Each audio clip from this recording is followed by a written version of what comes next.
Hey, what's up, Dwayne? Hey man, how are you doing? All good, man. And you? I'm great, thank you, thank you. Finally made it back from Asia?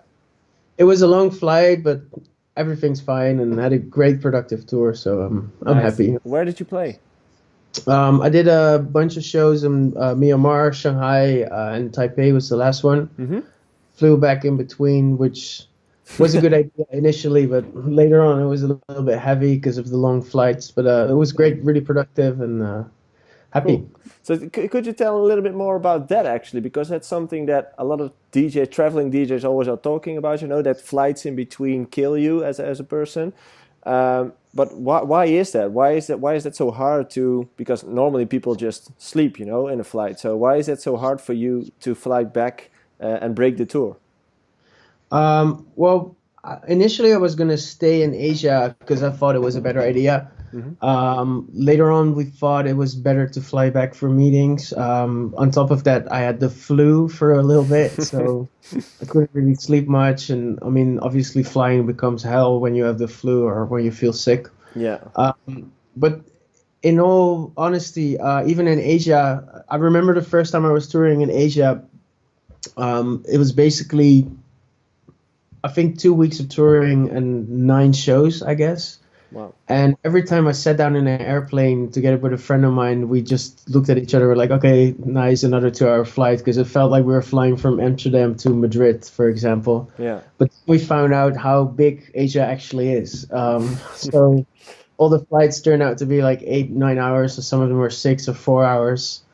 And that's also what happened to me last tour, flying from Myanmar to Shanghai. It's actually pretty close to each other when you look at the world map. But But it's a long flight. the flight routes in Asia are terrible, so it took me like 12 hours to get there. Wow. And then basically when you touch down, and that's why I decided to fly back, because you're also not really capable to work. You touch down, you're talking to a promoter. For me, it's really important to have a personal relationship with a promoter as well. So we go for dinner, you talk to them all the time, and many people tell you like flying and traveling and touring is not working, but it's for me it's Yeah. basically the hardest Actually, part. because the minute you land, you're in work mode because you're being picked up by the promoter and you go for dinner and there's not a Yeah, second of rest. it's also a way to sell yourself, and especially in those kind of countries in Asia, I know the club owners really value it when you have a drink with them after a show, when you go for dinner with them, when Yeah. you're paying attention to what they're saying. So, like that's I wouldn't saying work. It's like maybe a little demotivating towards them because I really enjoy doing it, but at the same time, it's not your personal or natural habitat where Yeah, and you it's just not chill. like you're going on a holiday or something where you can No, have a drink whenever you want and that kind of stuff. yeah. So yeah, that's a really important thing. Like a lot of people forget that it's still a people business. It's all about communicating with other people and networking, and yeah, that's the thing you have to do it the minute you land. Actually, Yeah, and I think the personal relationship is becoming way more important. And in general, in the industry, there's so much competition. And a couple of the people that I know have always been sort of divas. And hmm in the end, I think karma is gonna get you back, and have you especially been in considered being a diva? well, I have some demands, and people like if I tell them to my parents will be like, Dwayne, that's not normal. And like for example, when I get picked up from a really long flight and I have to play immediately, I want some food to be ready in my dressing room or in the car. And then they tell me, Dwayne, get both your feet back on the ground. That's ridiculous. But then I tell them, well, I've been on a plane for 10 hours, didn't have proper food on the airplane, and I have to get ready for a show. And I mean, the most important thing to me is the show. That's Yeah, where I have to show how I play. And so sometimes my parents would tell me I'm a diva, but in the end, like the promoters are all fine with it. But I feel nowadays in this market, there's so much competition, and everyone you meet on your way up, you're going to meet on your way down, which also means it's very important to treat people the way you want to be treated yourself. yeah. So it's becoming more and more important to have a personal relationship with people. Okay, and talking about Asia, because is it some? Do you go often to Asia, or is it just something you've been for the first time? Uh, it's I've been touring in Asia for 4 years now, and it's become one of my biggest markets actually. Okay. Also because the bubble, like before I had a burnout, I was touring in the United States a lot. But as soon as you leave a market for a couple of months, it's harder to infiltrate the market again, which happened to me in the United States. I recently did some shows over there, and like we're building the profile over there right now again, which is going great. But at the same time, in Asia, it was easier to get back into the market because the whole EDM thing or like dance music thing is super new to the Asian market. Yeah.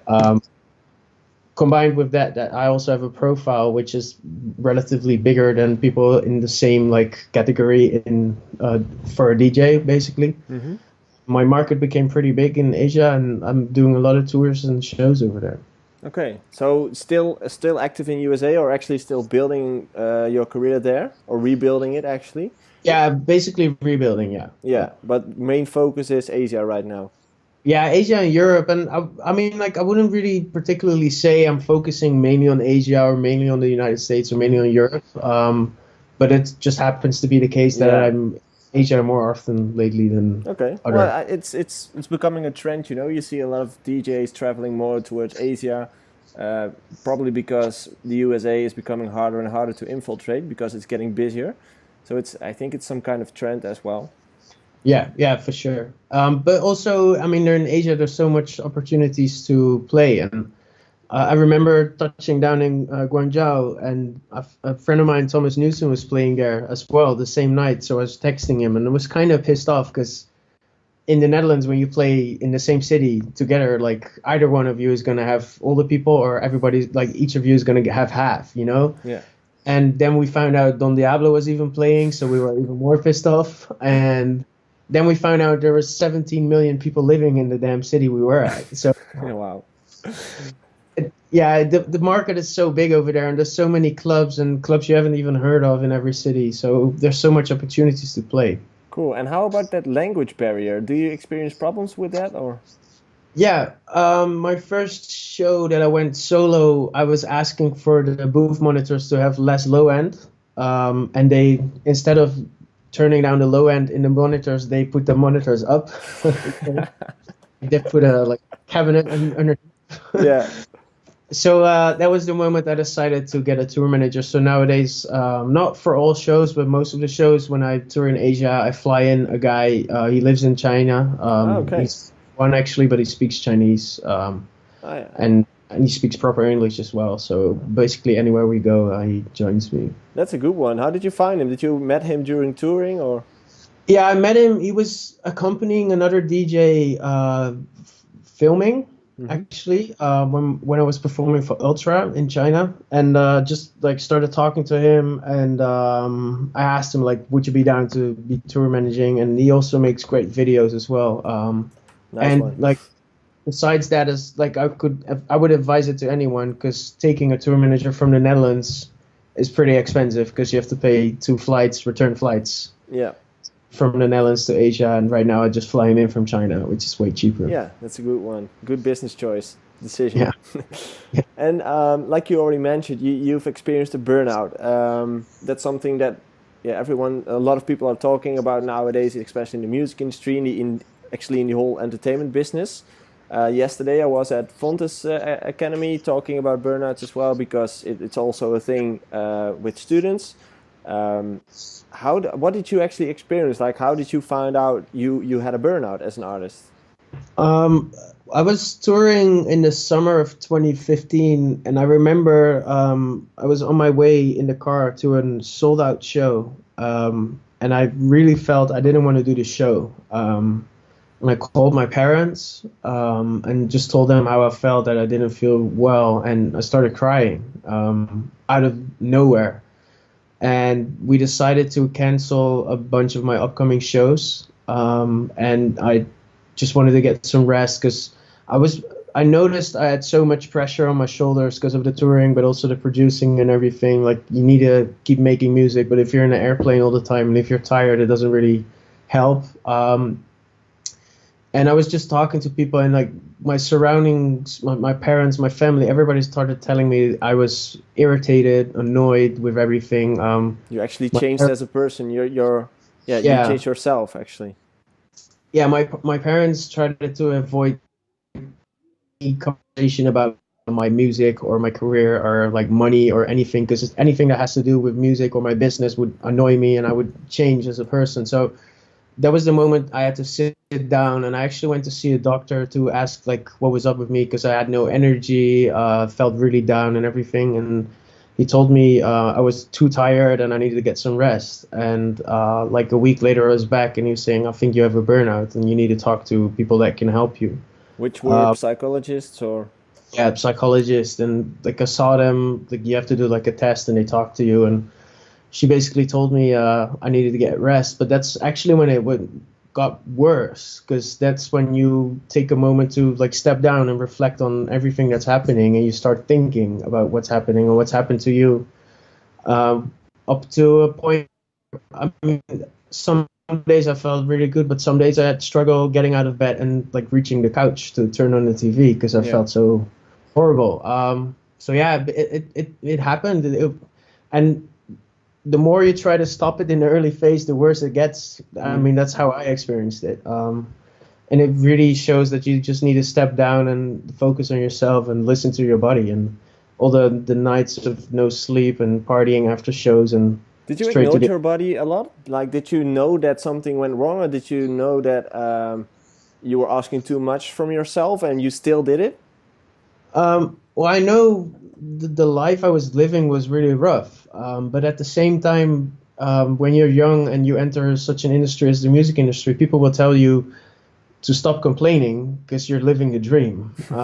Sounds And I familiar. remember, yeah, and I remember one time people that I was working with joined me on tour, and they were always telling me like, "Why are you always complaining about your airplane seats?" Because I'm like nearly 2 meters tall, so I prefer to have an exit row seat or like even fly business if it's possible financially. Hmm. And after they joined me for a weekend, which had 4 shows, they were telling me like, "We now kind of understand why you're always complaining about your seats because it's so rough." And that's the point where maybe people around me realize how hard it is to be touring, actively touring. Hmm.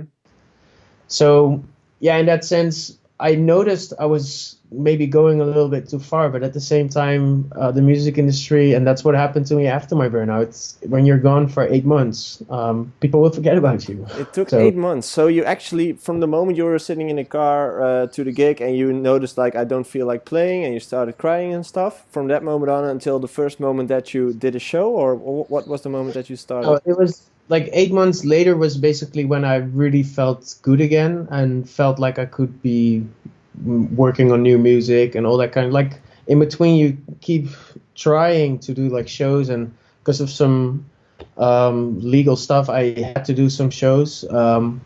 but basically I would say yeah, 8 months.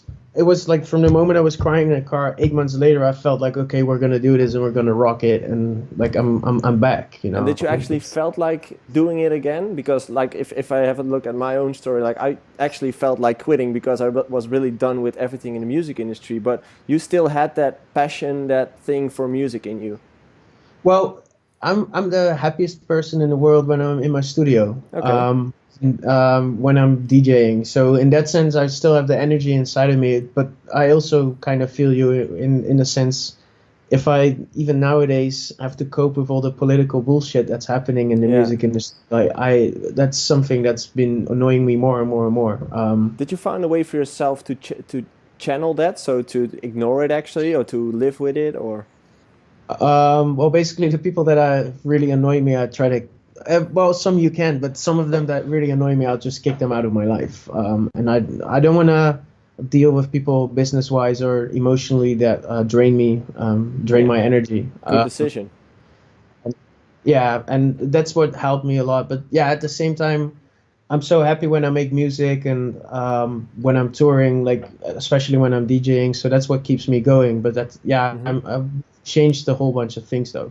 So we're touring differently, and So before that moment in the car, was there something that, now looking back at it, was there something that you could have thought at from that moment, like, okay, something's going wrong here, or was that the first time you experienced, okay, what the hell's happening? well, it was the first time I experienced what was like what the hell is happening since the fact that I started crying because up until that point. everybody around me would have told me it's normal and it's just a rough life. And but I mean, if you start crying on your way to a sold out show, which I mean, everybody should be happy by that point and Yeah. excited. And if you feel like you don't want to do it because you're just emotionally drained, that's the point where I realized I needed to change things. And yeah, I mean, You didn't see anything coming, so you didn't felt like nausea, or you didn't have any aches on your neck, or oh so. yeah, I did, but I thought it all had to do with being tired, you know, and Okay, yeah, yeah, I can imagine. Yeah. So you actually did felt something, but you couldn't really place it. You didn't really knew where it come from. yeah, like if you would talk about it with people, and that's maybe why I was a little naive back then. But Mm. if I was talking about it with people, it would always be like, yeah, but you're touring and you did like 30 shows in a month and a half, and you know, obviously you're tired or nauseous or not always really happy. Yeah, Yeah, I get that, but now like nowadays I understand what was happening to my body because that's yeah, sure. the That's process. talking Yeah. afterwards. It's easier. And what did you exactly do in those 8 months to get back on track? Well, from the beginning onwards, like I tried to cut off the whole music industry, like try to ban it out of my life in the beginning because it wasn't good for me emotionally. So I went to a psychologist, still seeing one actually, because it just helps me a lot to put things into perspective in general sense. Just once a month, or Yeah, once a month. okay, And you know, like I wouldn't say I'm scared to get back into like a depression or anything like that, but it's just more if I'm precaution. struggling with yeah, precaution basically, yeah. And besides talking to a psychologist, I was spending a lot of time with my family, like try to get more hobbies because yeah, before it was making music, but yeah, I wouldn't wanted to make music in the beginning. So I actually went to the gym a lot to clear my head, which I'm still doing right now. And I really noticed it was really important to get a sort of rhythm in my life. So Mhm. instead of going to bed at 3 a.m. and waking up whenever I feel like it, I went to bed at like 11 or 12 and wake up at 9 or 10 and get a structured life, which really helped me Okay. to sort of cover it. Were you working out before, or did you start doing that in those 8 months? I was working out before, but not as much. And in those 8 months, it actually got to a point where I was working out like 4 or 5 days a week. Hmm. And right now, it's just part of my daily routine. Like I wake up and I work out, and then Yeah. I go to the studio. And thinking about it, what's the key thing that actually really helped you in that process to get back on your feet again? Like, is it cutting off the people you didn't want to talk about anymore, or was it the workout, the workouts, or the food, or the rhythm, or? Well, I think it's the combination of all of those, but in the most important thing in the end, by doing all those things, you're clearing your head and you're sort of putting things in a perspective, and you're Yeah. thinking like, what do I want to do with my life? Is this the thing I want to be continuing with, or do I want to do other things? And the whole process of that put me to a point where I just asked myself the question: do I want to quit making music and DJing and get an office job, or what do I want to do in my life? And Hmm.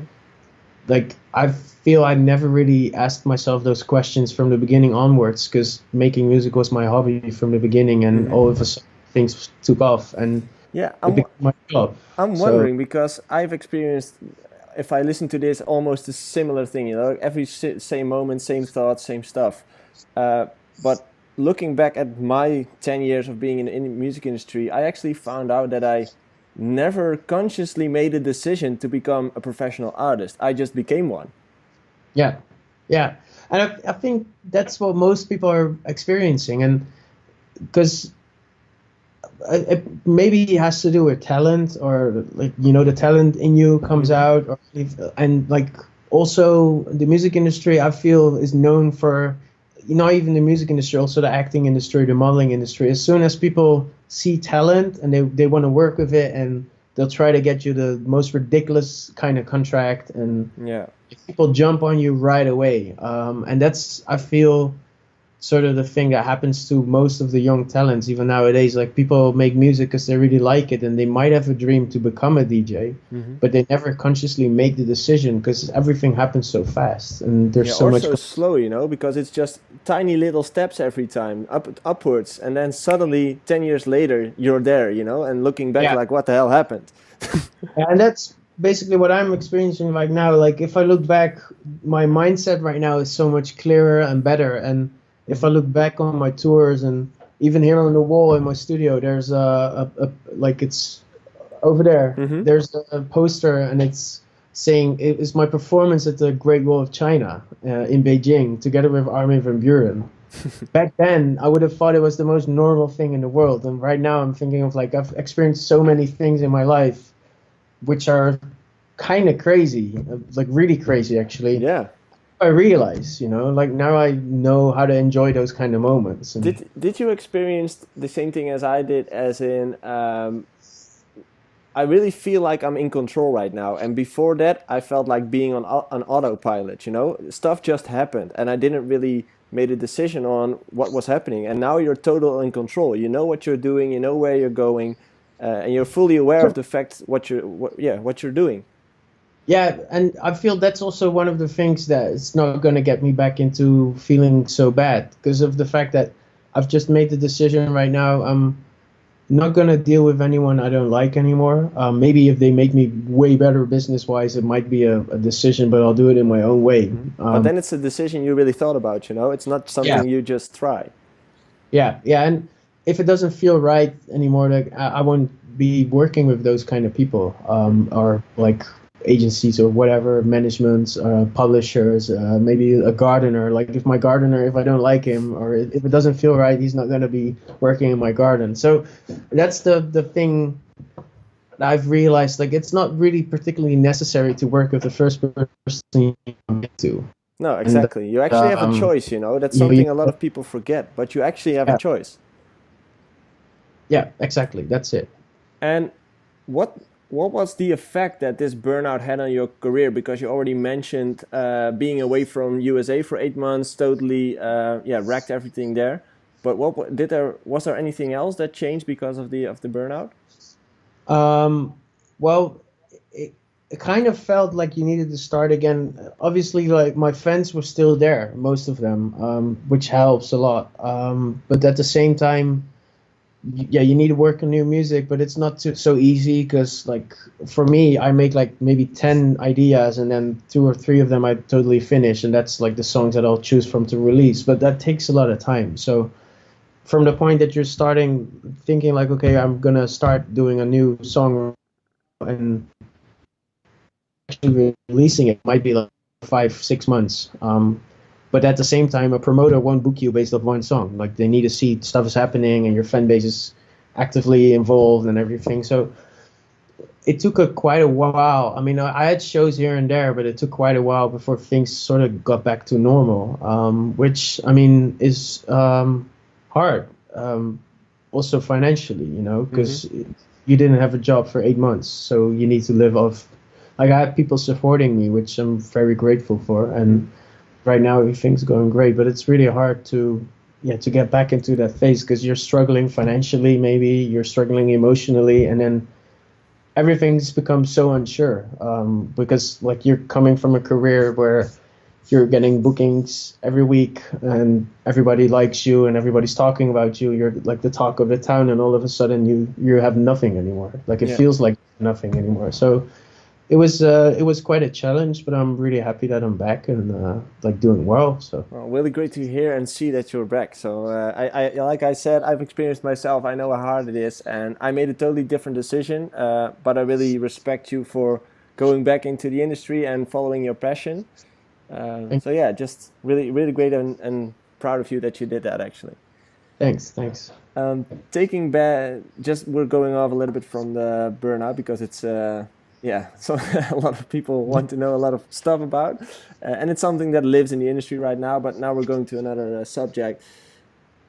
When I ask you what the most important thing is that you experience as a artists right now? So that could be social media, that could be something in the industry, or something you have in the studio right now, or whatever. What's the thing that's interesting to you? What happens right now? Um, it's two things. First thing I think is really interesting is the fact that Billboard announced a new like sort of DJ Mag, Oh yeah, yeah, I noticed. Yeah. which I feel is going to be really good because it's going to be based on statistics rather than just the votes. Like the Hmm. votes going to be playing a little part. So I think people should pay attention to that because it's a good alternative to DJ Mag and maybe takes away all the stories from people investing in advertising instead of like actually having real fans and getting real votes. Yeah. So that's one. Second thing is I feel the market is really changing right now because back in the day you would release a song and you would get support, and based off the support and the people that like your song you would get bookings, and nowadays they're actually only looking at numbers, so the amount of streams you get. But that market has changed so much because Beatport nowadays is actually only relevant for tech house or techno or those kind of Hmm. genres, whereas the music I am making is more dependent on Spotify. And I really encountered that the music I make is not the kind of music that people will listen to when they're drinking a beer. It's more like club based and high energy, and so it's all going a different direction, and I feel also the A&Rs in that sense are kind of influencing where most of the artists are going, and it's also changed the whole way of making music. Like even who was it? Like Katy Perry said in a recent interview that Spotify is only starting to pay for streams after people listen for 30 seconds. So the first 30 seconds of a song are way more important nowadays than they were before. Yeah. So the whole making of music has been changing so much recently, and it's really interesting to see where it goes. But everybody needs to adapt as well. Good point. Good point. Never. Yeah, I did thought about it like that, but the first 30 seconds is kind of new to me. So good tip. Yes, but that's also what you see nowadays. A lot of the bigger artists and like the real big pop artists, they start their songs with the chorus, Yeah, whereas exactly. Yeah. we start with the verse, second verse, and then go to pre-chorus, to chorus, I and actually it's thought been it changed. was 18 seconds, but It could be 18. Like the interview I read was 30 seconds, but it might okay. even be 18 seconds. But yeah, like in the end, like it's been changing and it's been Yeah. influencing the way we make music. But So it's a good theory to actually start the song with a chorus, actually, because that's the most interesting part of the track most of the time. it immediately grabs your attention, which I get, and then but at the same time, it's taken away from the whole song structure. But also, I heard Armin van Buuren once say, "There's two rules in music. Rule one, there's no rules, and rule two repeats rule one." So Yeah, it's true. I mean, that's what we got to stick to, I guess. Keep adapting. That's the Yeah. thing. You have to keep adapting to what the industry is doing, and that's what you're doing right now. And what are your future plans? Like, what are you working on right now that you can reveal or talk about? Because some things might be secret or. Well, we're basically making a lot of music, and one of the things that I really want to do is get on radio more. So there's a lot of songs coming up that are more pop oriented, but still me, and a bunch of club songs and a bunch of collaborations. Cool. And besides that, I'm more involved in ghost production nowadays. So I'm doing a bunch of ghost productions as well. So yeah, it's more on the music side right now, and then we're gonna pick up on touring in April again. So Nice one. Well, good job, man. Thanks for the honest conversation and thanks for the open answers. thanks for having me. I really hope, yeah, you will have a bright future in front of you. And I hope so. yeah, I really admire your choice of going along with the flow and getting back up there and fight back. You know. Well, it's my dream in a way. So I feel follow your heart. Like that's the most important thing. Yeah, but it's really strong of you that you actually made that decision. It's not really like a normal thing, you know. It's really hard to make such a decision. Yeah, but that's true. But at the same time, I feel, and that's a thing a lot of people need to realize that are in the music industry or in any other industry that takes a lot of hard work and dedication. The chance we're getting, the chances I had so far to get to the point where I am right now, maybe I'm like one out of a million people that got those chances, and you need to make use of it. But at the same time, when it doesn't work mentally or emotionally, you shouldn't do it. But I feel like I was just listening to my heart, and even if I wouldn't have the success I had back then, I would still be doing this because it's my passion, you know. And I'm just a lucky guy to be in this position and be touring and have fans and dedicated people around me. So Great words, man. Best of luck in the future, and we'll stay in touch. thank you for sure. Thanks.